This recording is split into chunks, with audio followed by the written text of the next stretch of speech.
The millionaire froze when he saw a waitress and a little boy who looked exactly like him. It was the same woman he had abandoned 10 years ago.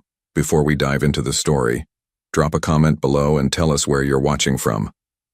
Enjoy. The story. The morning rush at Charlie's Diner was in full swing. Emily Parker moved between tables with practiced efficiency, her auburn hair pulled back in a neat ponytail that swung with each step. For 7 years, she'd worked in this modest Kansas City establishment, where locals came for hearty breakfasts and friendly conversation. It wasn't glamorous, but it paid the bills and offered flexible hours, essential for a single mom with a 10-year-old son. "Order up for table 6, called Marge from behind the counter. Emily grabbed the tray of pancakes and coffee, weaving through the maze of tables. Table 6 was near the window, where soft morning light filtered through the blinds. As she approached, she glanced down at the ticket to confirm the order. "Here's your blueberry pancakes and—" The words died in her throat as she looked up. There he was, 10 years older but unmistakable. The same chiseled jawline, now more defined. The same intense, hazel eyes now framed by subtle lines. His dark hair was shorter, more polished, but with the same rebellious waves she used to run her fingers through. Ethan Miller, the man who had promised her the world at 20, then vanished without a trace. The coffee pot in Emily's hand trembled, slightly hot liquid sloshing dangerously close to the rim. She set down the pancakes with mechanical precision, fighting to keep her expression neutral despite the hurricane of emotions threatening to overwhelm her. "Would you like anything else, sir?" she managed to ask, the sir feeling foreign on her tongue when addressing him. Ethan looked up from his phone, distracted. "Just the check when—" His voice cut off abruptly as recognition dawned. "Emily?" She nodded stiffly, unable to form words as memories flooded back. Moonlit walks along the river, whispered promises, plans for a future that never materialized. "Didn't know you were in Kansas City," he said, his composed businessman demeanor momentarily shaken. "It's been what, 10 years? 9 years? 8 months, Emily corrected before she could stop herself. "Can I get you anything else?" Before Ethan could respond, the bell above the diner door chimed. Emily's heart stopped as her son Lucas burst in, his backpack bouncing against his narrow shoulders. "Mom, Mrs. Henderson let us out early because the science lab flooded," Lucas called out, racing toward the counter where he usually waited for her shift to end. Emily watched in horror as Ethan's gaze shifted to Lucas, his expression transforming from surprise to shock. She knew exactly what he was seeing, the same hazel eyes as his own, the same dimple in the left cheek when he smiled, the same determined set of the jaw. Ethan stood abruptly, coffee forgotten, as he stared at the boy. "Emily," he said, his voice barely audible over the diner's clatter. "That boy." "I have other tables," Emily interrupted, turning away quickly. "Marge will bring your check." As she retreated to the kitchen, heart pounding against her ribs, Emily felt Ethan's eyes, following her.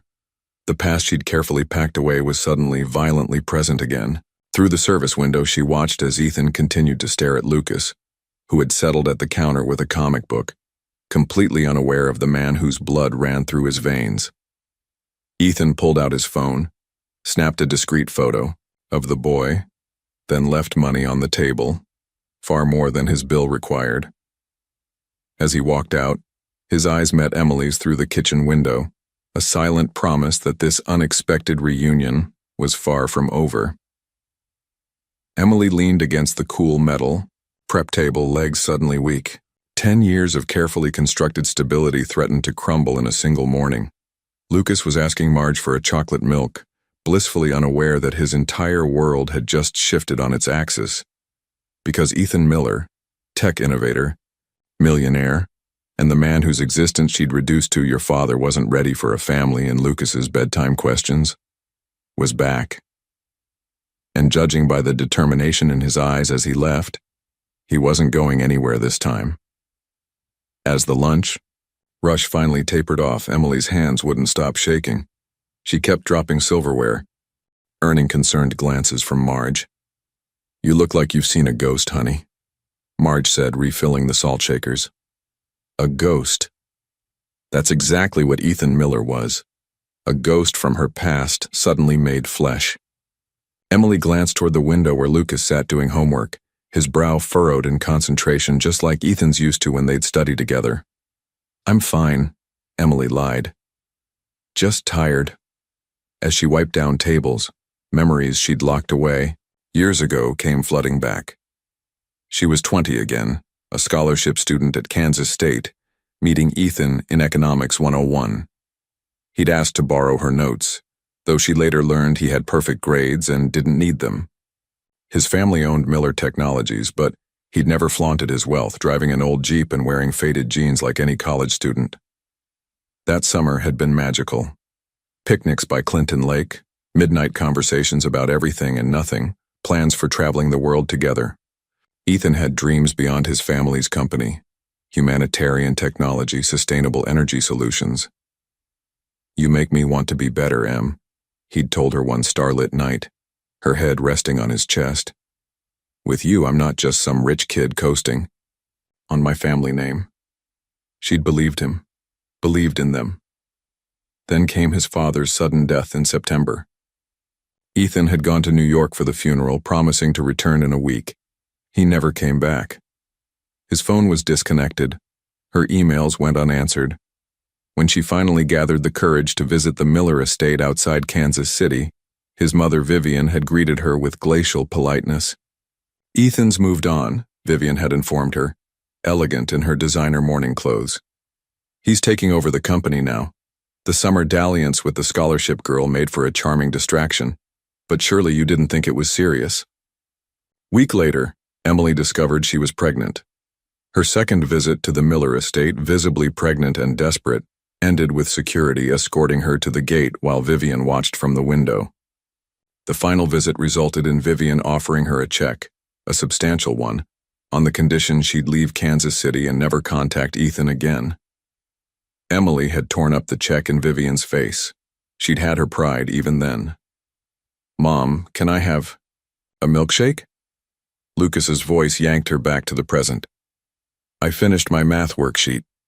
Emily smoothed his unruly hair, so like Ethan's.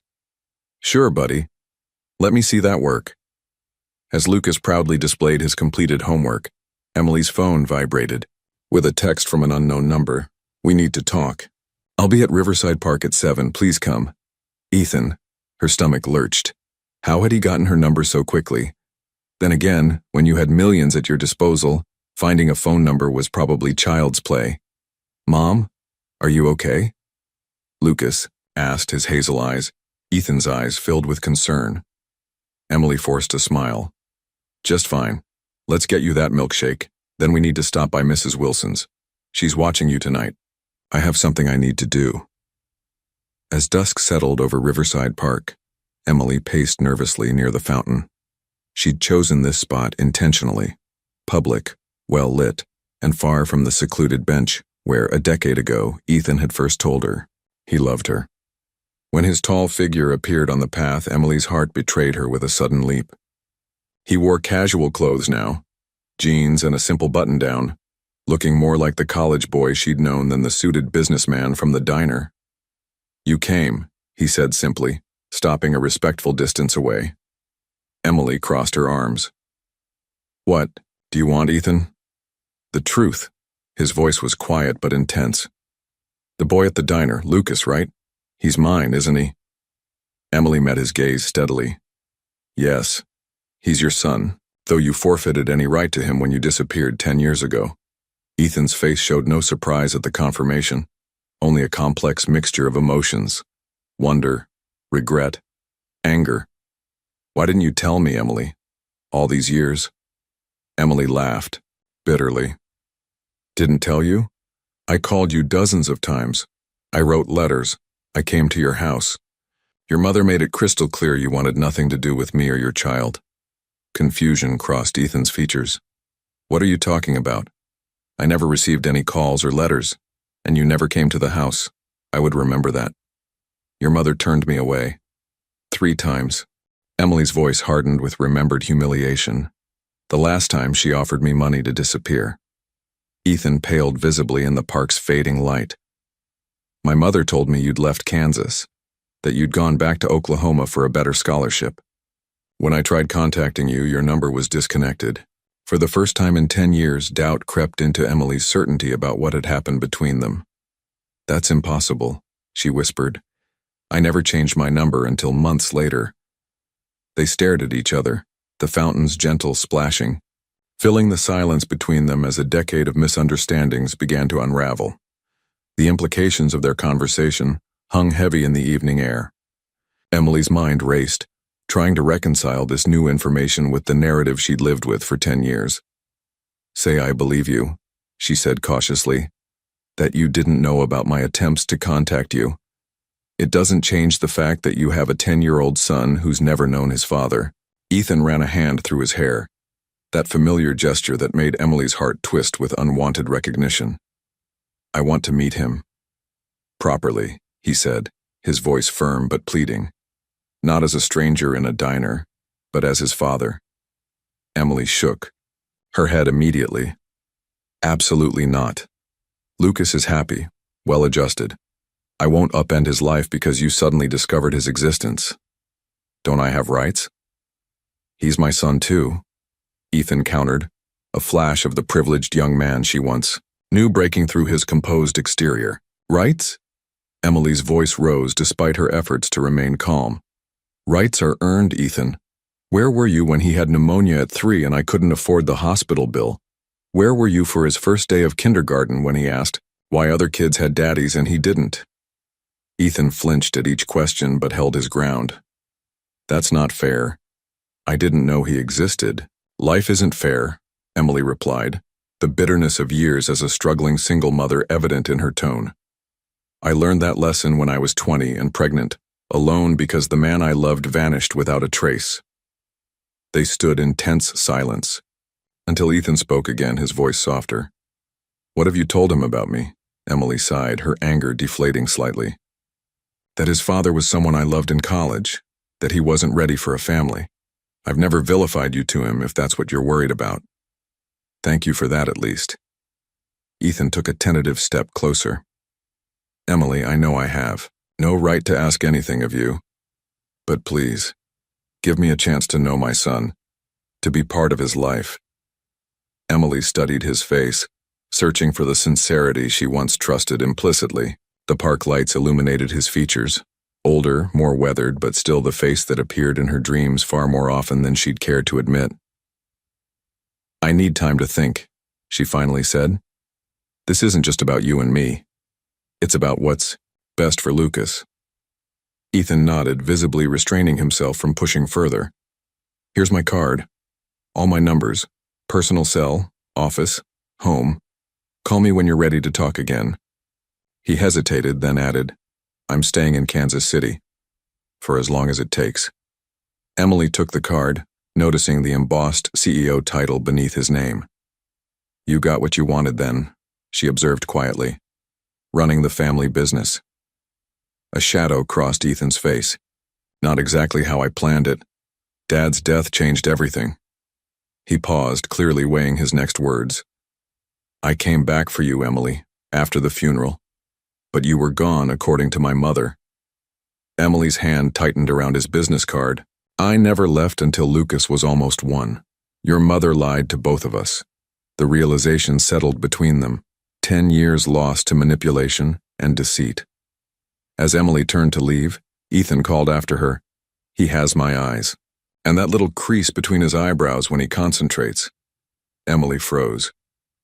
You noticed that in the few seconds you saw him? I notice everything about him. Ethan replied simply. He's perfect, Emily. Despite herself, Emily felt tears threatening. Yes, he is. Good night, Ethan. She walked away quickly, not trusting herself to say more. The business card burned in her palm, a tangible connection to the man she'd spent a decade trying to forget, the man who was now determined to become part of their carefully constructed life. Back at Mrs. Wilson's apartment, Emily found Lucas asleep on the couch, his science textbook still open on his chest. As she gently removed the book, He stirred. "Mom," he mumbled sleepily. "Did you finish your errand?" Emily brushed his dark hair from his forehead. "Yes, sweetie. Time to go home." As they walked the 3 blocks to their small apartment, Lucas suddenly asked, "Mom, do you believe in coincidences?" Emily's heart skipped. "What do you mean?" Mrs. Henderson was talking about it in science, how sometimes things that seem random actually have patterns we just can't see yet. He yawned widely. Like how the universe might be organizing things behind the scenes. Emily squeezed his hand, thinking of Ethan appearing after all these years. "I think sometimes life surprises us in ways we couldn't have imagined." Lucas nodded, sagely. That's kind of what she said too. Later, after tucking Lucas in, Emily sat at their tiny kitchen table, Ethan's business card propped against the salt shaker. The decision before her seemed impossible. Continue protecting Lucas from potential disappointment, or give him the chance to know his father, a father who claimed ignorance of his existence until today. Her phone buzzed with a text from the same unknown number. "Whatever you decide, I want you to know I'm not the same person who left 10 years ago. I want to make this right." Emily closed her eyes, the path forward still uncertain, but the first steps already taken. 3 days passed with Ethan's business card still on Emily's kitchen table, untouched but impossible to ignore. She'd caught herself staring at it while drinking her morning coffee, debating what to do.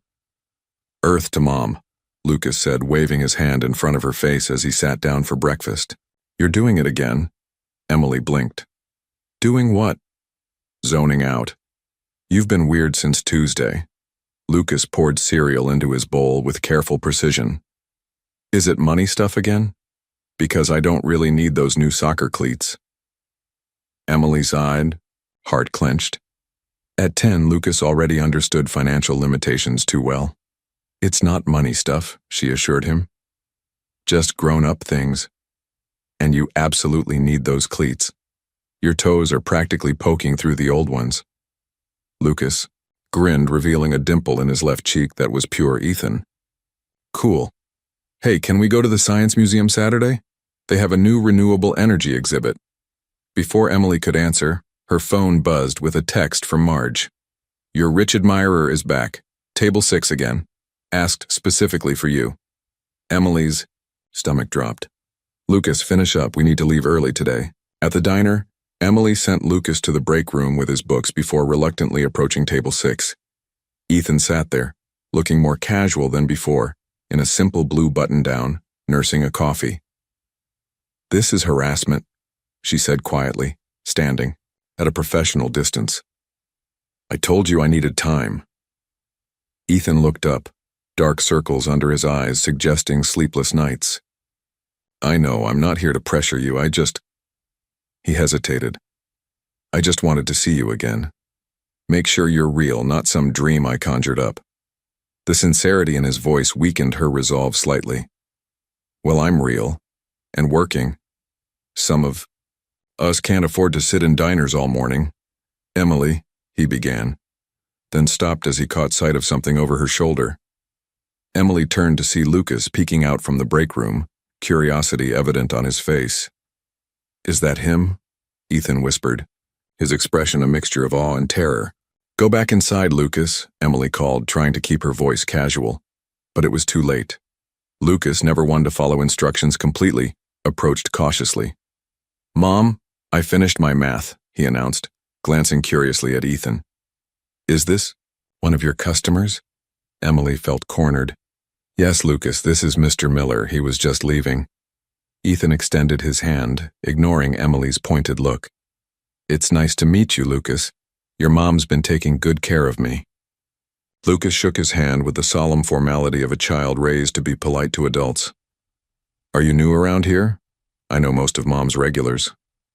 "Sort of returning after a long time away," Ethan replied carefully, studying Lucas's face with barely concealed wonder.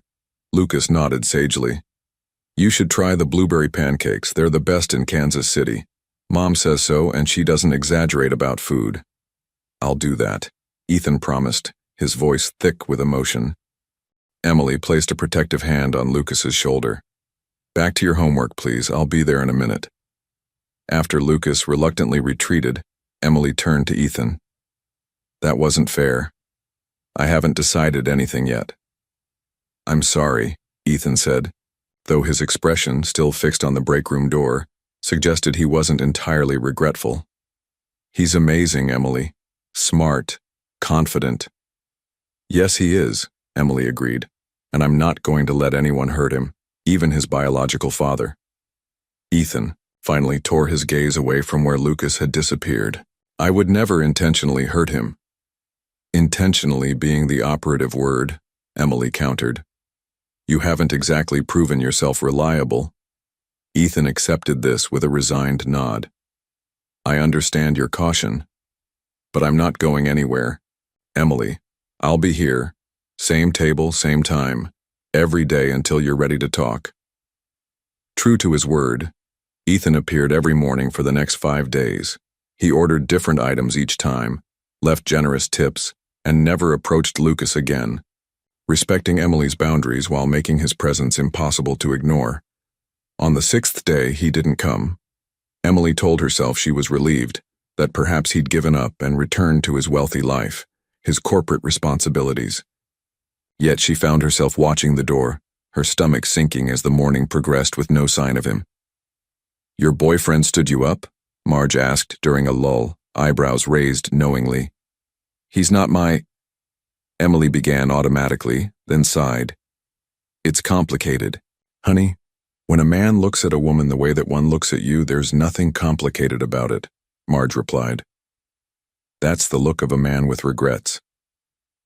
Later that afternoon, as Emily and Lucas walked home, they passed the community center, where Lucas's science club met. A small crowd had gathered around the entrance. What's going on? Lucas wondered, standing on tiptoes to see. Emily's question was answered as the crowd parted slightly, revealing Ethan in conversation with Mr. Ramirez, the science club coordinator. Between them sat a large box marked Solar Engineering Kits. Mom, look, Lucas exclaimed. Those are the kits Mr. Ramirez said were too expensive for the club budget. Before Emily could stop him, Lucas darted forward.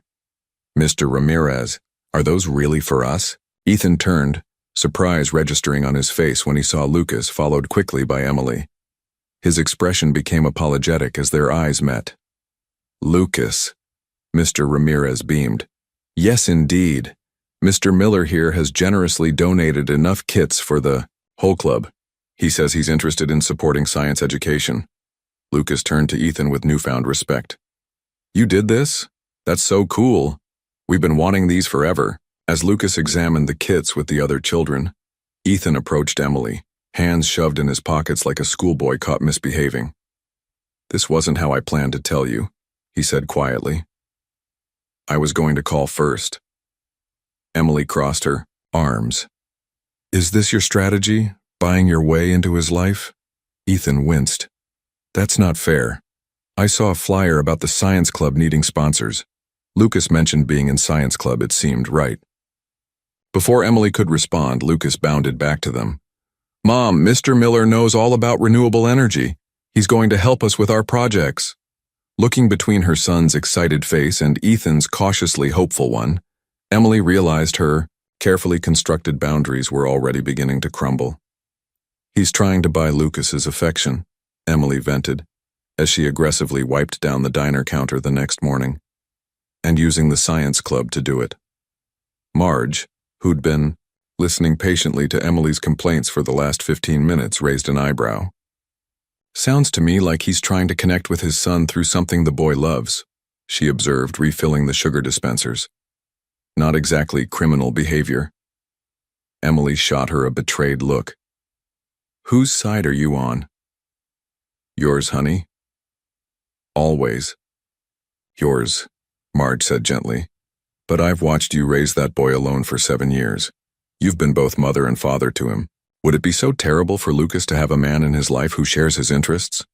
But it's not just any man, Emily protested. It's Ethan, who disappeared once already. From what you've told me, he didn't exactly disappear by choice, Marge pointed out. Seems like his mama had a whole lot to do with that. Emily sighed. her anger deflating slightly. The possibility that Ethan had been manipulated as much as she had was becoming harder to dismiss. The bell above the door chimed, and Emily tensed, expecting Ethan. Instead, an elegantly dressed older man entered, looking somewhat out of place in the humble diner. "I'll take this one," Marge said, grabbing a menu, but the man approached Emily directly. "Ms. Parker? I'm Thomas Wilson, Mr. Miller's driver." He extended a hand which Emily reluctantly shook. "I've been instructed to give you this."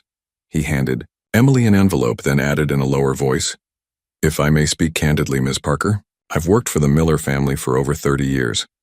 I remember you from before." Emily froze. "You do?" Thomas nodded. "I drove Master Ethan to meet you several times that summer. By the lake, mostly. He was different when he was with you, happier." Emily swallowed hard. "Why are you telling me this?" "Because you should know that when Master Ethan returned from his father's funeral, he asked me to drive him to your apartment immediately. But Mrs. Miller had told him you'd left town." His expression conveyed volumes. "I've served the family loyally, but some things weigh on the conscience." After Thomas left, Emily opened the envelope with trembling fingers. Inside was a brief note from Ethan. "Emily, I'm respecting your space, but wanted to let you know I've recused myself from the science club sponsorship. Mr. Ramirez will handle everything. The children shouldn't lose an opportunity because of our complicated situation. Ethan." Also enclosed was a copy of an email confirming his withdrawal, making it clear the donation would continue anonymously.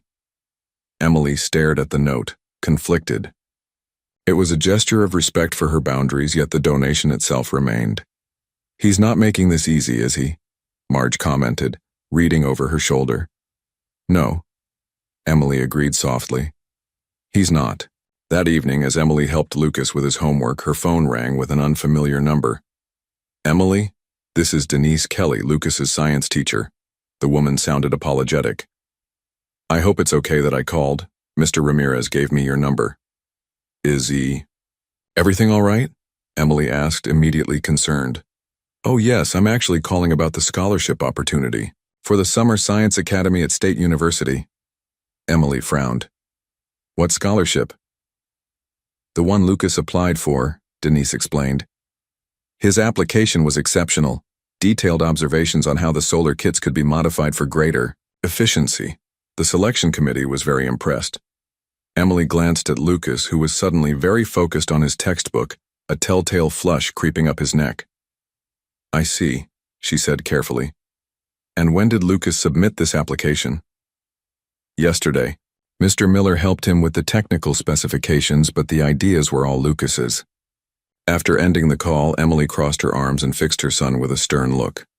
"Lucas James Parker. Care to explain?" Lucas bit his lip. "I was going to tell you. It just happened really fast. Mr. Miller helped you apply for a scholarship." "Without my permission?" "No," Lucas protested. "Well, yes, but he said I had to talk to you about it first. But then Mr. Ramirez said the deadline was yesterday, and Mr. Miller helped me with the science part, and—" He trailed off at Emily's expression. "Lucas, you can't just—" "Mom, it's a really good opportunity," he interrupted, his eyes pleading. "It's the same program you always said you wish you could afford to send me to. And Mr. Miller said the scholarship would cover everything, even the bus fare." Emily felt cornered. The Summer Academy was indeed a program she'd longed to enroll Lucas in but could never afford. "Why is Mr. Miller so interested in helping you?" she asked, testing to see what her son understood about the situation. Lucas shrugged. "He says he sees potential in me and—" He hesitated. "He said I remind him of himself when he was young." The innocent comment struck Emily like a physical blow. Of course, Lucas reminded Ethan of himself. He was a carbon copy in so many ways. That night after Lucas was asleep, Emily pulled out her phone and hesitated before typing. "The Science Academy? Really?" Ethan's response came almost immediately. "He's brilliant, Emily. That mind deserves every opportunity." She replied, "You should have asked me first." A pause then. You're right, I'm sorry. I got excited about his ideas. Still learning the boundaries. Another text followed quickly. If it helps, I recused myself from the selection committee the moment I realized Lucas was applying. Despite herself, Emily smiled slightly at his attempt to respect proper procedures while still helping Lucas. Her phone buzzed again. He has your determination. And your integrity. You've done an amazing job with him, Emily. The simple acknowledgement of her years of sacrifice, something so rarely recognized, brought unexpected tears to her eyes. After a long moment, she texted back, "Science Club meets Thursdays at 4. If you're serious about helping, that would be an appropriate place to start." She could almost feel his restrained excitement in his reply. "I'll be there. Thank you, Emily." As she set her phone down, Emily realized that somehow, despite her best defenses, Ethan Miller was slowly finding his way back into their lives. Ethan arrived at the community center 30 minutes early on Thursday, nervously straightening his casual button-down shirt. He'd deliberately dressed down, leaving his usual designer watch and Italian leather shoes at home. The last thing he wanted was to make Lucas uncomfortable with obvious displays of wealth. Inside, he found Mr. Ramirez setting up the solar kits. "Mr. Miller. Didn't expect you so early." The teacher greeted him warmly. "Thought I might help with setup," Ethan offered, rolling up his sleeves. As they worked, Ethan casually asked, "Has Lucas always been interested in science?" "Since he started here 3 years ago," Mr. Ramirez confirmed. "That boy has a natural gift. Reminds me of myself. At that age, except he's much smarter," he chuckled. "Emily's done remarkably well with him, especially considering." When the teacher didn't continue, Ethan prompted, "Considering?" Mr. Ramirez looked uncomfortable. "Well, the challenges. Single mom, working multiple jobs sometimes. There was a rough patch when Lucas was younger. Medical bills, I think. But Emily never let it affect his education. She's quite extraordinary." Ethan absorbed this information silently, adding it to the growing picture of the life Emily and Lucas had lived while he remained ignorant of their existence. The children began arriving, Lucas among them. His face brightened when he saw Ethan. "Mr. Miller, you really came." He hesitated, then asked, "Did Mom say it was okay?" "She did," Ethan assured him, touched by the boy's concern for boundaries. "She texted me last night." For the next hour, Ethan helped the children experiment with their solar kits, particularly impressed by Lucas's intuitive understanding of the electrical components. He was so engrossed that he didn't notice Emily watching from the doorway until the session was ending. "He's good, isn't he?" she said quietly as they watched Lucas enthusiastically explaining his modifications to Mr. Ramirez. "Beyond good," Ethan replied. "He thinks like an engineer." Emily's expression softened slightly. "He gets that from you." The simple acknowledgement of their shared connection to Lucas felt like a gift. Ethan accepted it carefully, afraid to presume too much. As they walked to the parking lot, Lucas racing ahead with his friends, Emily surprised Ethan by asking, "Would you like to grab coffee? There's a place around the corner." At the small cafe, after Lucas had been settled with hot chocolate and homework at a nearby table, Emily got straight to the point. "I've been doing some thinking," she began. "And some investigating." Ethan raised an eyebrow. "Investigating?" Emily pulled out her phone and showed him a series of photos. "These are from the community newspaper archives, 3 different charity events from 10 years ago. Look at the dates." Ethan examined the images. Society photos showing his mother at various functions. "These were all days when I came to see you," Emily explained. "Days when your mother personally told me you were unavailable or uninterested." Ethan's stomach clenched as he realized the implications. "She lied about being with me." Emily nodded. "Thomas mentioned you returned immediately after the funeral. I checked the dates. Your father died on September 4th. I didn't discover I was pregnant until September 18th. By then, your number was already disconnected." "My mother said the reminders were too painful," Ethan said slowly. "She had all my contacts transferred to a new phone, managed all my correspondence during that time. My favorite food in the world, Ethan replied with complete honesty. College memories of late-night pasta study sessions with Emily flooded back. Emily gave him a look that suggested she remembered too. "Lucas, wash up, please." When Lucas disappeared into the bathroom, Emily asked quietly, "How did it go with your mother?" "About as expected," Ethan admitted. "She denied everything, then tried to justify it, then threatened to disown me." Emily winced. "I'm sorry." "Don't be," Ethan said firmly. "I'm not." During dinner, Ethan found himself relaxing for the first time in days. Lucas dominated the conversation with enthusiastic explanations of his projects and questions about Ethan's work. Emily watched them interact, her expression softening gradually. "Mom says you knew each other in college," Lucas said suddenly, looking between them. "Were you friends?" Emily nearly choked on her water. Ethan caught her eye, silently asking permission before answering carefully. "We were very close friends. The best of friends, actually." "Why didn't you stay in touch?"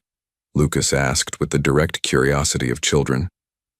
"Sometimes grown-ups lose track of each other," Emily intervened smoothly. "Life gets complicated." Lucas seemed to accept this. "Well, I'm glad you found Mom again. She needs more friends. She works too much." Ethan's heart ached at the simple observation. "I think you're right about that, Lucas." After dinner, as Lucas returned to his room to finish homework, Emily and Ethan stood awkwardly in the small kitchen. "Thank you for dinner," Ethan said softly. "And for letting me into your home?" Emily nodded, absently wiping an already clean counter. "It means a lot to Lucas. He doesn't have many male role models." "Emily," Ethan began hesitantly, "there's something I need to tell you. My mother, she's not going to make this easy. For any of us." Emily's expression hardened slightly. "I never expected she would. We've handled her interference before. We can do it again." The "we" in her statement didn't escape Ethan's notice. For the first time, Emily seemed to be acknowledging them as a unit. Not romantically, perhaps, but united in their concern for Lucas. It was a beginning. The next 2 weeks established a tentative rhythm. Ethan attended Lucas's science club sessions, occasionally joined them for dinner, and began helping with weekend science museum trips, activities that had previously strained Emily's budget. Each interaction built a little more trust between them. One rainy Saturday afternoon, Ethan arrived at their apartment with a stack of books on renewable energy for Lucas and a folder of paperwork for Emily. "What's this?" she asked, as Lucas eagerly dove into the books. "DNA test results," Ethan replied quietly. "Completely unnecessary, but I wanted everything official. Proper documentation." Emily glanced at the paperwork. 99.99997% probability of paternity. Exactly as they both knew it would be. Then, at Ethan's face. "This is about legal recognition, isn't it?" Ethan nodded. "I've started the process to have Lucas legally recognized as my son. With your permission, of course." "Mom," Lucas called from his room, oblivious to the serious conversation. "This book has exactly what I need for my project. Can Mr. Miller stay and help me with it?" Emily hesitated only briefly. "Yes, if he has time." "All the time in the world," Ethan replied, his eyes still on Emily's face. Later, while Lucas was engrossed in his project, Emily and Ethan sat at the kitchen table with coffee. "Legal recognition would mean child support," Emily said carefully, "and potential custody arrangements." "I don't want to disrupt your lives," Ethan assured her, "but I do want to contribute, to make things easier for both of you." He paused. "And I want Lucas to have my name, if you agree." Emily's hands tightened around her mug. "I've been a Parker his whole life. We've been a team." "You'll always be his mother," Ethan said gently. "Nothing changes that, but he should have access to everything that's rightfully his, including his heritage." Emily was quiet for a long moment. "You've changed," she finally said. "The Ethan I knew was impulsive, passionate. You're more deliberate now." 10 years in corporate America will do that to a person, Ethan replied with a wry smile. But I'm still me, Emily. Just with better impulse control and more expensive suits. The Jensen deal is proceeding without issue. Ethan studied his mother, searching for signs of the woman who had once read him bedtime stories and encouraged his childhood experiments. Instead, he saw only the carefully constructed facade of Vivian Miller, CEO matriarch. I have a son, he stated simply. Vivian's expression didn't change, but her hand trembled slightly as she reached for her teacup. Ridiculous. Where is this coming from? From Emily Parker, the woman whose letters you intercepted, whose calls you blocked, who came to our home at least 3 times looking for me. Ethan's voice remained controlled, despite his simmering anger. The woman who was carrying my child when you turned her away. That girl was after your money, Vivian said dismissively. A classic trap. His name is Lucas, Ethan interrupted. He's 10 years old, brilliant, loves science. Has my eyes and Emily's smile. He pulled out his phone, displaying a photo he'd taken at the science club. My son, mother, your grandson. Vivian barely glanced at the image. If this is truly your child, which I find questionable without proper testing, it changes nothing. You have responsibilities to the company, to our family name. It changes everything, Ethan corrected, his calm facade cracking. You deliberately kept me from knowing my own child. You lied to me about Emily leaving town. You manipulated both our lives for a decade. Vivian straightened, switching tactics. You were 22, Ethan. Your father had just died.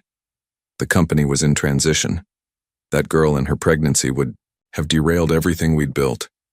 So you decided for me, Ethan said, the hurt evident beneath his anger, without even giving me the chance to make my own choice. I protected you, Vivian insisted. You weren't ready for fatherhood. That wasn't your decision to make. Ethan's raised voice caused nearby patrons to glance their way. He lowered it with effort. 10 years, Mother. 10 years I can never get back with my son. Vivian's expression hardened. And now what? You'll abandon the company your father built? Throw away your education, your position for some waitress and her child? For my family, Ethan corrected. And I'm not abandoning anything, I'm simply reordering my priorities. This infatuation will pass, Vivian said confidently. It did before. Ethan shook his head. It never passed. You just made sure I couldn't act on it. He stood, placing several bills on the table.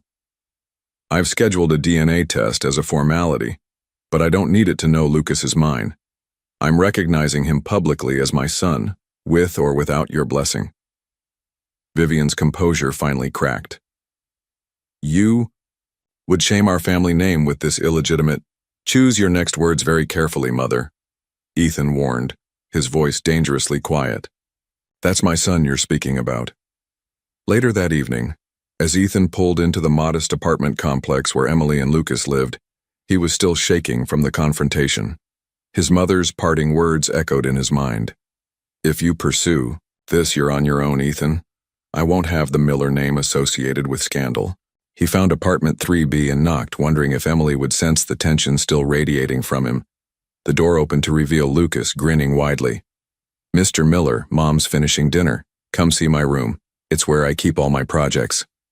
The simple enthusiasm in the boy's invitation momentarily banished Ethan's dark thoughts. He followed Lucas into a small but tidy bedroom decorated with solar system posters and bookshelves overflowing with science books. This is mission control, Lucas announced proudly, gesturing to a desk cluttered with circuit boards, notebooks, and a partially assembled wind turbine. I'm trying to design a turbine that works efficiently in low wind conditions. Ethan examined. The design genuinely impressed.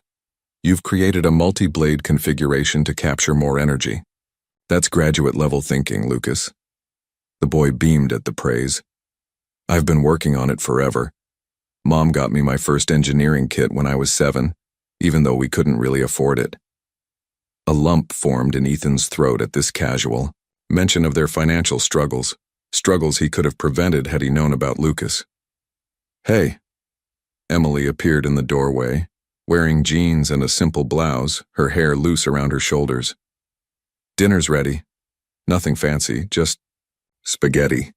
My favorite food in the world," Ethan replied with complete honesty. College memories of late-night pasta study sessions with Emily flooded back. Emily gave him a look that suggested she remembered too. "Lucas, wash up, please." When Lucas disappeared into the bathroom, Emily asked quietly, "How did it go with your mother?" "About as expected," Ethan admitted. "She denied everything, then tried to justify it, then threatened to disown me." Emily winced. "I'm sorry." "Don't be," Ethan said firmly. "I'm not." During dinner, Ethan found himself relaxing for the first time in days. Lucas dominated the conversation with enthusiastic explanations of his projects and questions about Ethan's work. Emily watched them interact, her expression softening gradually. "Mom says you knew each other in college," Lucas said suddenly, looking between them. "Were you friends?" Emily nearly choked on her water. Ethan caught her eye, silently asking permission before answering carefully. "We were very close friends. The best of friends, actually." "Why didn't you stay in touch?" Lucas asked with the direct curiosity of children. "Sometimes grown-ups lose track of each other," Emily intervened smoothly. "Life gets complicated." Lucas seemed to accept this. "Well, I'm glad you found Mom again. She needs more friends. She works too much." Ethan's heart ached at the simple observation. "I think you're right about that, Lucas." After dinner, as Lucas returned to his room to finish homework, Emily and Ethan stood awkwardly in the small kitchen. "Thank you for dinner," Ethan said softly. "And for letting me into your home?" Emily nodded, absently wiping an already clean counter. "It means a lot to Lucas. He doesn't have many male role models." "Emily," Ethan began hesitantly, "there's something I need to tell you. My mother, she's not going to make this easy. For any of us." Emily's expression hardened slightly. "I never expected she would. We've handled her interference before. We can do it again." The "we" in her statement didn't escape Ethan's notice. For the first time, Emily seemed to be acknowledging them as a unit. Not romantically, perhaps, but united in their concern for Lucas. It was a beginning. The next 2 weeks established a tentative rhythm. Ethan attended Lucas's science club sessions, occasionally joined them for dinner, and began helping with weekend science museum trips, activities that had previously strained Emily's budget. Each interaction built a little more trust between them. One rainy Saturday afternoon, Ethan arrived at their apartment with a stack of books on renewable energy for Lucas and a folder of paperwork for Emily. "What's this?" she asked, as Lucas eagerly dove into the books. "DNA test results," Ethan replied quietly. "Completely unnecessary, but I wanted everything official. Proper documentation." Emily glanced at the paperwork. 99.99997% probability of paternity, exactly as they both knew it would be, then at Ethan's face. "This is about legal recognition, isn't it?" Ethan nodded. "I've started the process to have Lucas legally recognized as my son. With your permission, of course." "Mom," Lucas called from his room, oblivious to the serious conversation. "This book has exactly what I need for my project. Can Mr. Miller stay and help me with it?" Emily hesitated only briefly. "Yes, if he has time." "All the time in the world," Ethan replied, his eyes still on Emily's face. Later, while Lucas was engrossed in his project, Emily and Ethan sat at the kitchen table with coffee. "Legal recognition would mean child support," Emily said carefully, "and potential custody arrangements." "I don't want to disrupt your lives," Ethan assured her, "but I do want to contribute, to make things easier for both of you." He paused. "And I want Lucas to have my name, if you agree." Emily's hands tightened around her mug. "I've been a Parker his whole life. We've been a team."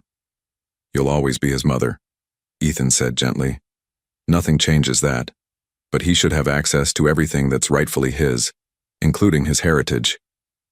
Emily was quiet for a long moment. "You've changed," she finally said. "The Ethan I knew was impulsive, passionate. You're more deliberate now." 10 years in corporate America will do that to a person, Ethan replied with a wry smile. "But I'm still me, Emily, just with better impulse control and more expensive suits." This drew a genuine laugh from her, perhaps the first truly unguarded moment between them since their reunion. "Lucas has been asking about you," she admitted, "about why you're suddenly in our lives. He's too smart not to notice the similarities between you." "What have you told him?" "Nothing yet. I wanted to be sure." She trailed off. "Sure of what?" "Sure you were staying this time." The vulnerability in her voice struck him deeply. "I'm not going anywhere, Emily," he promised. "Not by choice, not ever again." Their eyes held for a moment too long, old feelings stirring beneath the surface of their careful co-parenting arrangement. Emily broke the contact first, standing to refill her coffee. "I think it's time we tell him," she said decisively. "Together." The moment came sooner than either expected. As Ethan helped Lucas adjust the blade angles on his wind turbine model, the boy suddenly asked, "Are you my dad?" The question, delivered with such straightforward curiosity, momentarily stunned both adults. Emily froze by the doorway where she'd been watching them. "What makes you ask that?" Ethan managed, looking to Emily for guidance. Lucas shrugged with practiced casualness that didn't disguise his intensity. "We look alike. You have the same crease between your eyebrows when you're concentrating, and you keep looking at Mom the way Mr. Wilson looks at Mrs. Wilson, like you used to be in love." Emily moved to sit beside Lucas on his bed. "You're right, Lucas. Mr. Miller is your father." Lucas absorbed this confirmation with remarkable composure. "I kind of figured. Why didn't you tell me before?" "It's complicated," Emily began, but Lucas interrupted. "Because you were mad at him for leaving." "But he didn't know about me, did he?" Ethan found his voice. "No, Lucas, I didn't. If I had known about you, I would have been here. Nothing would have kept me away." Lucas considered. "This, and so it was all a big misunderstanding, like in those movies Mom watches sometimes?" Emily smiled despite herself. "Something like that." "Can I call you Dad?" Lucas asked Ethan directly, his expression cautiously hopeful. Ethan felt his heart constrict. "I would like that very much, but only if you're comfortable with it." Lucas nodded thoughtfully. "I've been practicing in my head, actually, since last week when I figured it out." Emily looked surprised. "You've known for a week and didn't say anything?" "I was collecting data," Lucas replied seriously. "Making observations. That's the scientific method." Ethan couldn't help the laugh that escaped him, part joy, part overwhelming emotion. "You really are my son." A phone chimed and Emily checked her messages. Her expression immediately clouded. "What is it?" Ethan asked. "Mrs. Winters," Emily replied, naming their apartment. "Manager. There was a woman asking questions about us today. Expensively dressed, around 60. Said she was conducting a background check for a scholarship Lucas applied for." Ethan's jaw tightened. "My mother." "That's your grandma?" Lucas asked, eyes widening. "Technically, yes," Ethan confirmed, "though she's not acting very grandmotherly right now." "What does she want?" Lucas persisted. Ethan chose his words carefully. "She's having trouble accepting changes in our family, but that's for me to handle, not you." Later, as Ethan prepared to leave, Emily walked him to the door. Rain still pattered against the windows, creating a cozy intimacy in the small apartment. "I should have asked you first," Emily said quietly. Before confirming to Lucas, it just felt like the right moment. "It was perfect," Ethan assured her. "You know him best." Emily brushed a hand across her eyes, blinking rapidly. "It's strange. I've imagined this conversation for 10 years. Rehearsed what I'd say, how I'd explain your absence. And now? Now I'm realizing how many stories we'll have to rewrite. For Lucas. For ourselves." Ethan nodded, understanding precisely what she meant. The narratives they'd constructed to explain the past decade were crumbling, requiring new truths to replace them. "Dad!" Lucas called from his room, the title still new and wonderful on his tongue. "When can we go to where you work? I want to see the tech lab Mom said you have." "Soon," Ethan promised, unable to keep the emotion from his voice. "Very soon." As he stepped into the rain-soaked evening, Ethan felt simultaneously lighter and more grounded than he had in years. The word Dad echoed in his mind, a title more precious than CEO could ever be. The Miller Technologies headquarters dominated the Kansas City skyline, 30 floors of gleaming glass and steel testifying to the family's success. Ethan led Emily and Lucas through the lobby, acutely aware of curious glances from employees unaccustomed to seeing their CEO with a woman and child. "This place is awesome," Lucas whispered, eyes wide as he took in the cutting-edge architecture and technology displays.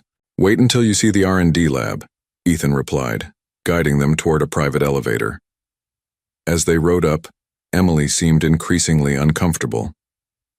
"Everyone's staring." "Let them," Ethan said simply. "They'll know the truth soon enough." The research and development floor buzzed with activity. Engineers testing prototypes, developers huddled over computers, whiteboards covered with equations and designs. Activity paused momentarily as Ethan entered with his guests. "Everyone, I'd like you to meet Lucas and Emily Parker," Ethan announced. "They'll be visiting our facilities today." Lucas immediately gravitated toward a demonstration of miniature wind turbines, remarkably similar to his own designs. A young engineer began explaining the technology, clearly delighted by the boys' insightful questions. "He fits right in," Emily observed, watching Lucas engage confidently with the staff. "Miller blood," Ethan said with quiet pride. "This building exists because of my father's vision, but these innovations, sustainable energy solutions, those were my dreams in college, dreams I shared with you." Emily nodded, remembering. "You wanted to create technologies that would help people, not just profits." "I still do," Ethan replied. "It just got complicated after my father died." While Lucas was thoroughly occupied with the engineering team, Ethan led Emily to his office on the top floor. The space was impressive but surprisingly modest for a CEO of his stature. "This was my father's," he explained, gesturing to an antique desk by the window. "The only piece of furniture I kept when I renovated the office." Emily approached it, running her fingers along the polished wood. "Samuel Miller. I never met him." "He would have liked you," Ethan said with certainty. "He valued authenticity above all else." Her attention was drawn to a small wooden box on the desk. "What's this?" Ethan hesitated. "Something I found yesterday, in my mother's study at the estate." He opened the box, revealing a stack of unopened envelopes. "Letters. From you." Emily's breath caught as she recognized her own handwriting. "She kept them? All of them," Ethan confirmed grimly. "Never opened, but preserved, like evidence." Emily picked up the top envelope with trembling fingers. The postmark dated at 10 years earlier, her first attempt to reach Ethan after discovering her pregnancy. "I don't understand," she whispered. "Why keep letters she never intended to deliver?" "Control," Ethan replied, his voice hardening. "My mother has built her life around controlling the Miller narrative. These were insurance, proof she had protected me if I ever discovered the truth." Emily set the letter down, disturbed. "Your mother is a formidable woman." "She's manipulative and calculating," Ethan corrected. "And she's not finished yet." Before Emily could respond, Ethan's assistant appeared at the door. "Mr. Miller, your mother is here. She's quite insistent on seeing you immediately." Ethan straightened, jaw tight. "Perfect timing. Please show Mrs. Miller in." Emily moved to leave. "I should get Lucas." "Stay," Ethan requested, his hand lightly touching her arm. "Please, it's time we faced her together." Vivian Miller entered like a commanding general, elegant in a tailored suit that probably cost more than Emily's monthly rent. She faltered momentarily upon seeing Emily, her practiced smile freezing in place. I wasn't aware you had company, Ethan, she said coolly. Mother, you remember Emily Parker? Ethan replied, his tone deliberately casual. Vivian's gaze raked over Emily dismissively. Vaguely. Miss Parker, isn't it? Or is there a husband somewhere? It's Ms. Parker, Emily replied evenly. And no, I've been raising my son alone. Our son, she corrected, glancing at Ethan. Ah yes, the child, Vivian said. That's actually why I'm here, Ethan. The board is concerned about these sudden family revelations. The timing with the Jensen merger proceeding is particularly unfortunate. The timing has nothing to do with business, Ethan countered, and everything to do with rectifying a decade-long injustice. Vivian sighed dramatically. Always so melodramatic. I've scheduled a private meeting with the board tomorrow to discuss the situation. Your presence is required. I'll be there, Ethan agreed, with documentation officially recognizing Lucas as my son and heir. Vivian's composure slipped momentarily. Heir? Don't be absurd. The boy isn't even a Miller. He will be, Ethan replied firmly. I've already started the legal process. Perhaps we should discuss this privately, Vivian suggested, with a pointed, look at Emily. Anything you have to say can be said in front of Emily, Ethan insisted. In fact, I think it's time we all acknowledge the truth. He picked up the box of letters. Starting with these, Vivian stiffened at the sight of the box. You were in my study. I was looking for answers, Ethan confirmed. And I found them. Years of intercepted communications, proof that Emily tried repeatedly to tell me about my son. I did what was necessary, Vivian stated, unapologetic. You were grieving, vulnerable. This woman would have derailed your entire future with her inconvenient pregnancy. Emily flinched at the callous description of her pregnancy with Lucas, but held her ground. You had no right to make that decision for either of us. I had every right, Vivian snapped, her careful facade cracking. The Miller legacy was at stake. Ethan was destined for greater things than playing house with a scholarship girl from nowhere. The cruelty of the statement hung in the air. Ethan moved to stand beside Emily, his posture protective. You're wrong, Mother. The greatest thing I could have done was be a father to my son. And you robbed me of that for 10 years. I protected you, Vivian insisted. You controlled me, Ethan corrected. But that ends now. The standoff was interrupted by Lucas bounding into the office, followed by an apologetic assistant. Dad. The engineers said my turbine design might actually work better than theirs for microgeneration in urban environments. He stopped abruptly, sensing the tension. Oh, sorry. I didn't know you had a meeting. Vivian stared at the boy, seeing the unmistakable Miller features for the first time in person. For a brief moment, something almost like regret crossed her face. Lucas, Ethan said carefully. This is my mother, Vivian Miller, your grandmother. Lucas studied the elegant woman with open curiosity. Hello, Mrs. Miller. It's nice to meet you. Vivian seemed momentarily at a loss, a rare occurrence for the formidable businesswoman. Before she could respond, her phone chimed with a text message. She checked it, her expression darkening. We'll continue this discussion at the board meeting, she told Ethan coldly. The situation is more complicated than you realize. With a final dismissive glance at Emily and Lucas, she swept from the office. Is she always that scary? Lucas asked after she'd gone. Despite the tension, Emily couldn't help but laugh. Pretty much. Ethan knelt to Lucas's level. Don't worry. About my mother. What's important is that we're together now. He glanced up at Emily, including her in his next words. And no one is going to separate us again.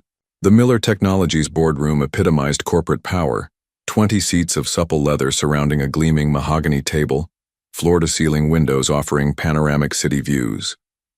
Ethan had spent countless hours here negotiating deals and charting company strategy. But today felt different. Today was personal. His mother had arrived early, speaking quietly with several board members. Their expressions suggested the conversation wasn't casual, When Ethan entered, conversations halted abruptly. Ethan, Gerald Jensen, his father's oldest friend and senior board member, greeted him. "Quite the situation you've found yourself, and not a situation, Gerald, a son." Ethan placed his briefcase on the table. "My son." Vivian took her seat, immaculately composed. "We've been discussing the implications of your recent revelations. The board has concerns about timing and authenticity." "Authenticity?" Ethan repeated sharply. "There are questions," Jensen interjected, "about whether this boy is truly your son, or if this might be an opportunistic claim." Ethan felt his temper rising but kept his voice level. "I've provided DNA confirmation. Lucas is unquestionably my son. DNA can be manipulated," Richard Porter, another board member, suggested. "And the timing, right before the Jensen merger announcement, seems calculated." "By whom?" Ethan demanded. "I discovered Lucas by coincidence. Emily Parker has never asked for money or recognition." "Yet," Vivian added pointedly, "her circumstances are modest. The temptation of the Miller fortune would certainly be significant." Ethan slammed his hand on the table, his carefully maintained composure cracking. "Enough. Emily raised my son alone for 10 years because you," he pointed directly at his mother, "deliberately kept us apart. She's never asked for anything." "Your emotional involvement is concerning," Jensen observed. "The company needs clear-headed leadership, especially now. Then perhaps it's best if you temporarily step back from day-to-day operations," Vivian suggested smoothly. "Until this matter is resolved." Ethan stared at his mother in disbelief. "You're trying to push me out?" "Not out," she corrected. "Just sidelined until we determine the best approach to this potential scandal." "There is no scandal," Ethan insisted. "Only a father recognizing his son." The conference room phone rang, interrupting the tense exchange. Ethan's assistant's voice came through the speaker. "Mr. Miller, there's an urgent situation requiring your attention. It's regarding Ms. Parker and Lucas." Ethan's blood ran cold. "What's happened?" "Reporters, sir. At least a dozen. They've surrounded Ms. Parker's apartment building. Someone leaked the story to the press."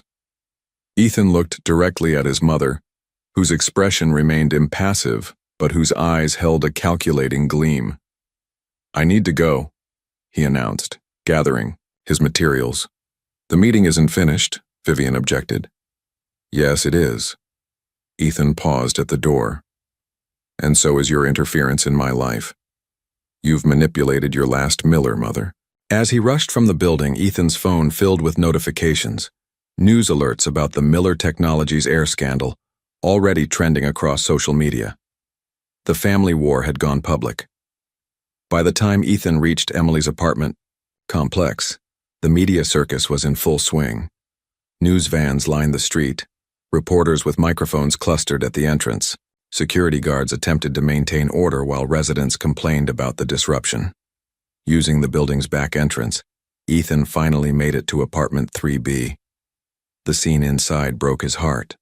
Lucas huddled on the couch, Emily frantically packing a suitcase. "They've been calling nonstop," she explained, her face pale with tension. "Someone gave them my personal number. They're even contacting Lucas's school." "This ends now," Ethan promised, pulling out his phone to call his security team. Lucas looked up with wounded eyes. "A reporter showed up at Science Club. She asked if I was excited about being a real Miller now." The other kids were staring at me. Ethan sat beside his son, putting an arm around his thin shoulders. "I'm so sorry, Lucas, this isn't what I wanted." "Is this what it's always like to be rich and famous?" Lucas asked quietly. "No," Ethan assured him. "This is what happens when people try to hurt other people using money and power, but it won't last." Emily paused her packing, her expression distraught. "This is exactly what I was afraid of. We're being treated like some kind of scandal. Our lives turned into tabloid fodder." A text message alert sounded on Emily's phone. She checked it, then wordlessly handed it to Ethan. It was a link to an online article. "Gold digger mom hid Miller heir for decade, sources say." The source was quoted extensively about Emily's supposed schemes to extract money from the Miller fortune. "My mother," Ethan muttered, recognizing Vivian's calculated phrasing in the quotes. It doesn't matter who, Emily replied, her voice hollow. What matters is that Lucas is suffering.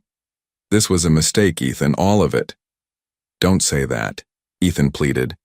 We can fix this. How? Emily challenged, gesturing to the chaos outside. Your mother controls the narrative, the company, the media. We're outmatched. Where are you going? Ethan asked, noticing the suitcases. My sister's in Oklahoma, just until things calm down.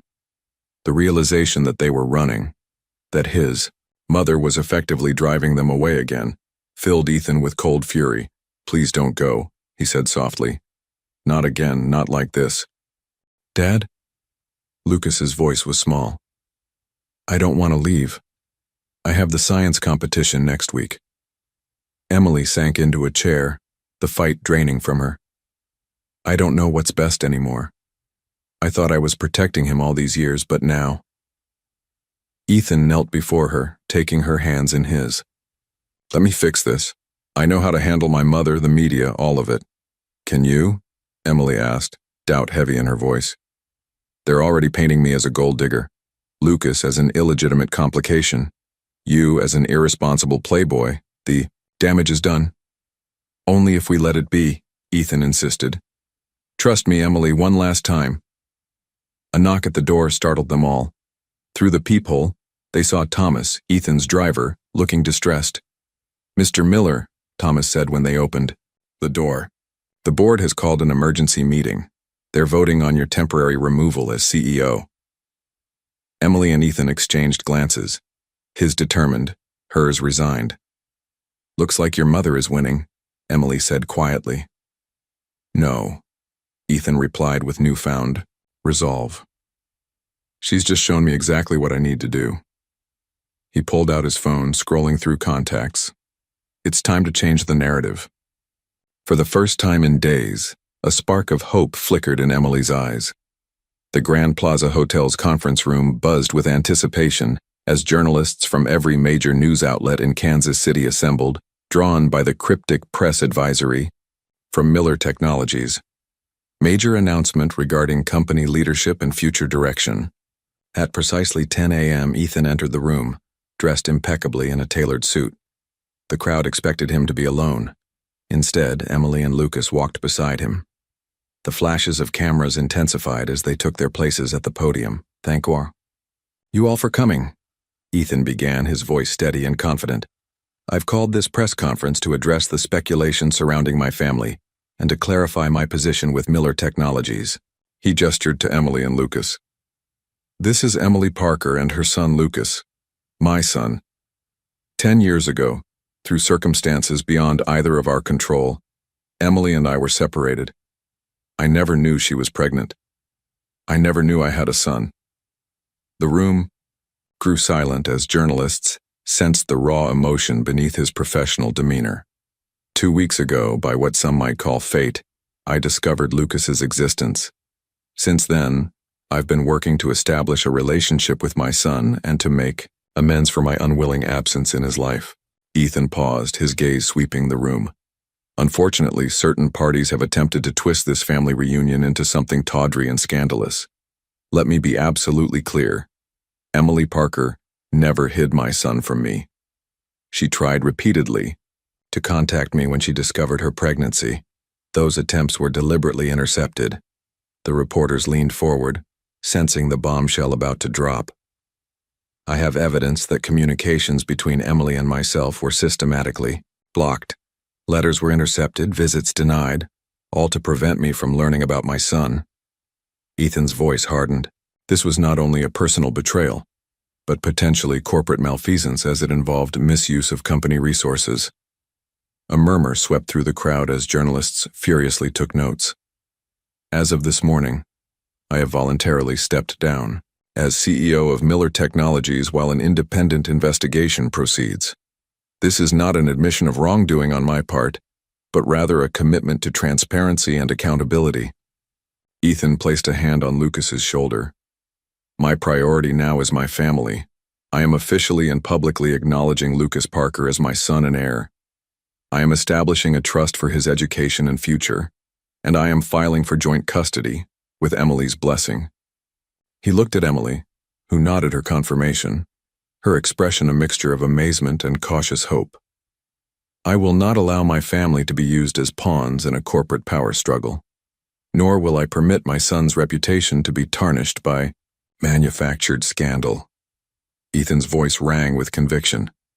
The Miller name stands for integrity. At least it will while I have any say in the matter. As questions erupted from the journalists, Lucas tugged at Ethan's sleeve. Ethan bent down and the boy whispered something in his ear. Smiling, Ethan adjusted the microphone. My son would like to say something. Lucas stepped forward, nervous but determined. I just want everyone to know that I'm proud to be Dad's son, and Mom has been the best mom ever. That's all. The simple statement, delivered with a child's unvarnished honesty, accomplished what no carefully crafted press release could have. In that moment, the Miller scandal transformed into a human story of family reunion and redemption.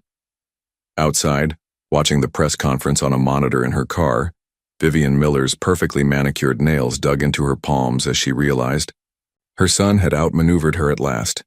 The fallout from the press conference was swift and far-reaching.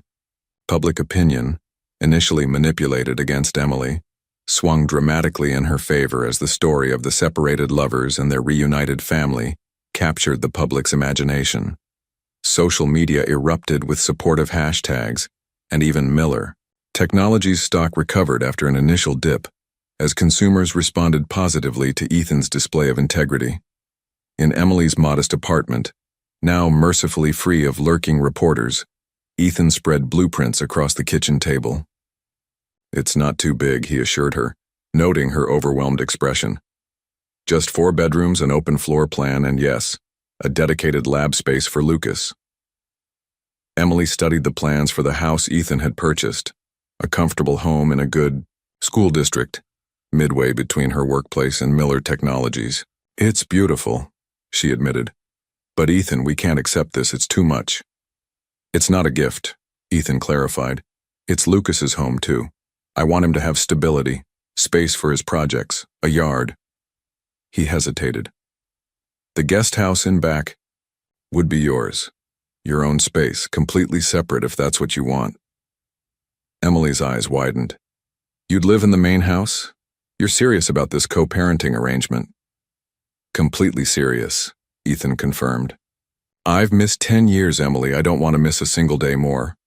Lucas burst in from his bedroom, waving a tablet. Dad, the Science Academy emailed. I got in. For real this time, not because of you-know. Ethan high-fived his son, their matching smiles making Emily's heart twist with emotions she wasn't ready to name. Did you see the part about the presentation? Lucas continued excitedly. Each student presents their research to the whole academy. You'll be amazing, Emily assured him, ruffling his hair. Later, after Lucas had gone to bed, Emily and Ethan sat on her small balcony, the night air warm around them. The board meeting is tomorrow, Ethan said quietly. The independent investigator's report will be presented. Are you worried? Emily asked. No, Ethan replied. The evidence against my mother is substantial. Letters, security logs, witness statements from staff. He smiled grimly. She was thorough in her deception. I'll give her that. Emily studied his profile in the dim light. What will happen to her? Removal from the board, most likely. Possibly legal consequences, though I'm not pushing for that. Ethan sighed. She's still my mother, despite everything. And you? Emily asked softly. Will you go back as CEO? Ethan turned to face her. Do you think I should? The question caught Emily off guard. It's not my place to say. It is, Ethan insisted. You're Lucas's mother. We're building a life together, not romantically perhaps, but as a family. Your opinion matters to me, Emily. It always has. The sincerity in his voice transported her back to college days when this man had valued her insights above all others, before life and manipulation tore them apart. I think, she said carefully, that you should do what makes you happy. Lucas and I will support you either way. Ethan reached across the space between them, his hand covering hers. The touch was gentle, undemanding, yet electric with possibility. 10 years ago, he said softly, all I wanted was a life with you, a chance to build something meaningful together. His eyes held hers. Some dreams don't die, Emily. They just wait for the right moment to be reborn. As city lights twinkled below them, Emily didn't pull her hand away. A small gesture that felt like the first step on a new path neither had anticipated, but both were increasingly willing to explore. The morning sun filtered through the stained glass of St. Mary's Cathedral, casting jeweled patterns across the marble floor. Emily sat in the back pew, watching as Ethan knelt at his father's memorial plaque in the small chapel dedicated to prominent Kansas City families. Thank you for coming, Ethan said when he returned to her side. I needed to visit him before the board meeting. What would he have thought about all this? Emily asked, gesturing vaguely to encompass their complicated situation. He would have adored Lucas, Ethan replied without hesitation, and he would have been furious with my mother. He checked his watch. It's time. The cathedral's peaceful atmosphere felt worlds away from the tension filling the Miller Technologies boardroom. Vivian sat at one end of the table, her usual, impeccable appearance slightly diminished by dark circles under her eyes. The other board members maintained a careful distance from her, the investigation's preliminary findings having already circulated among them. Emily felt out of place in her simple dress as she took a seat at the back of the room, but Ethan had insisted on her presence. This concerns your life too, he'd said. You deserve to hear the truth acknowledged. The independent investigator, a former federal prosecutor, presented his findings methodically, documenting years of intercepted communications, falsified reports, and systematic deception orchestrated by Vivian Miller. In conclusion, he stated, there is compelling evidence that Mrs. Miller deliberately prevented contact between Mr. Ethan Miller and Ms. Parker, including concealing the existence of their child. These actions potentially constitute several civil infractions, including breach of fiduciary duty to the company. When the presentation concluded, Gerald Jensen addressed Vivian directly. Do you wish to respond to these findings, Vivian? She rose with dignity, surveying the room. I acted to protect this company and my son's future. History will vindicate my decisions. Her gaze settled on Emily. This woman and her child would have destroyed everything Samuel built. That wasn't your decision to make, Ethan replied quietly. Someone had to make it, Vivian countered. You were too blinded by infatuation to see what was at stake. What was at stake, Ethan said, his voice gaining strength, was my son, my family, my chance at happiness. Happiness? Vivian scoffed. Your father built this company through sacrifice, not by chasing happiness with the first pretty scholarship girl who caught his eye. Emily flinched, but Ethan remained calm. Dad built this company for our family, Mother, not as a replacement for it. The board voted swiftly. Vivian would be removed from all operational roles, though she would retain her shares as Samuel Miller's widow.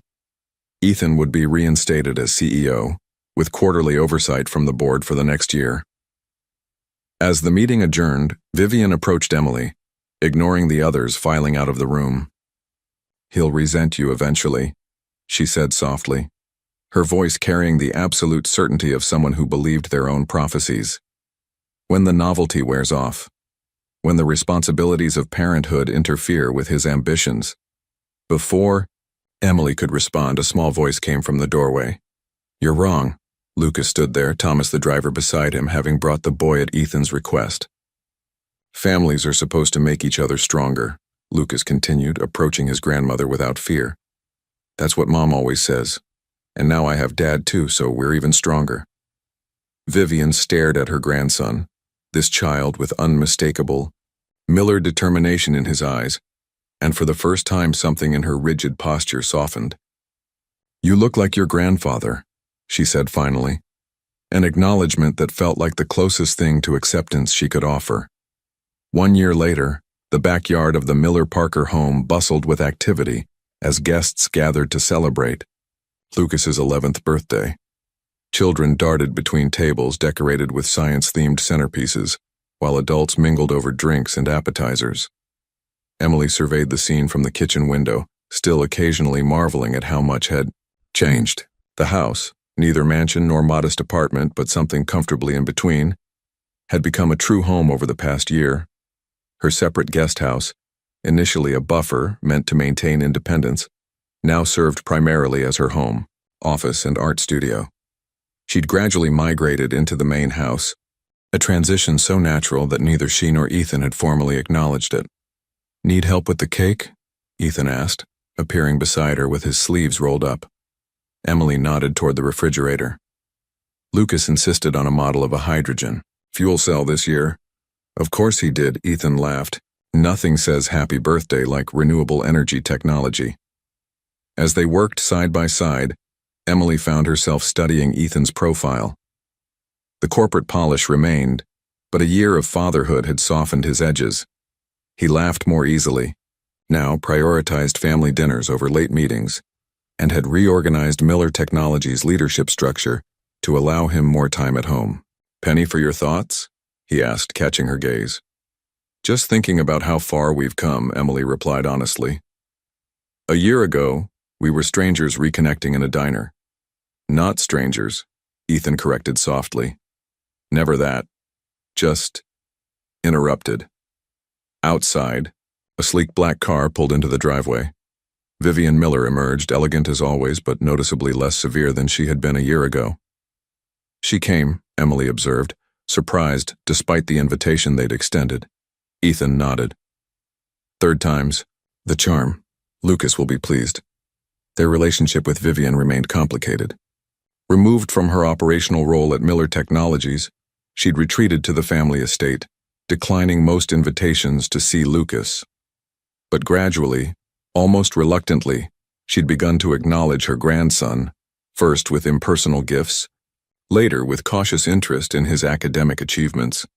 Lucas spotted his grandmother and raced across the lawn to greet her. From a distance, Emily and Ethan watched as he excitedly showed her something on his tablet, likely his latest science project, and Vivian's usually rigid posture relaxed slightly as she listened. "He has Samuel's gift for disarming even the most formidable opponents," Ethan said with quiet pride. The party progressed with birthday traditions, presents, games, and finally the unveiling of the hydrogen fuel cell cake, which Lucas declared scientifically accurate and aesthetically pleasing to everyone's amusement. As evening approached and guests began to depart, Vivian surprised everyone by handing Lucas a small, carefully wrapped package. "This belonged to your grandfather," she said, her voice holding unusual warmth. "He would have wanted you to have it." Inside was a vintage pocket watch, inscribed with the Miller family crest. Lucas handled it with reverence, understanding its significance beyond its monetary value. "Thank you, grandmother," he said formally, using the title she preferred. Vivian nodded, then added something none of them expected. "Perhaps next weekend you might visit the estate. Your grandfather's workshop is still intact. You might find it educational." After Vivian departed and Lucas raced off to examine his gifts with his friends, Emily and Ethan found themselves alone on the patio, watching the sunset paint the sky in brilliant oranges and pinks. "Did you ever imagine this?" Emily asked, gesturing to encompass their home, the remnants of the party, their reconfigured family. "When you walked into that diner a year ago?" "Not specifically," Ethan admitted. "But I always hoped for a second chance with you, Emily. Even when I didn't know what was missing, I felt your absence." He reached for her hand, the gesture now familiar and comforting. Over the past year, they had rebuilt their relationship carefully. First as co-parents focused solely on Lucas's well-being, then as tentative friends rediscovering shared interests, and finally, in recent months, as something more. "Lucas asked me something interesting this morning," Ethan said, his thumb tracing circles on her palm. "He wanted to know if we would ever get married." Emily's breath caught. "What did you tell him?" "That I was working on it," Ethan replied. his eyes meeting hers with the same intensity that had captured her heart at 20. That some stories take unexpected detours but still find their way to the right ending. As the last rays of sunlight gilded the garden where their son laughed with his friends, Emily leaned into Ethan's embrace, no longer afraid of the past, no longer uncertain about the future, but fully present in the family they had somehow, against all odds, managed to restore.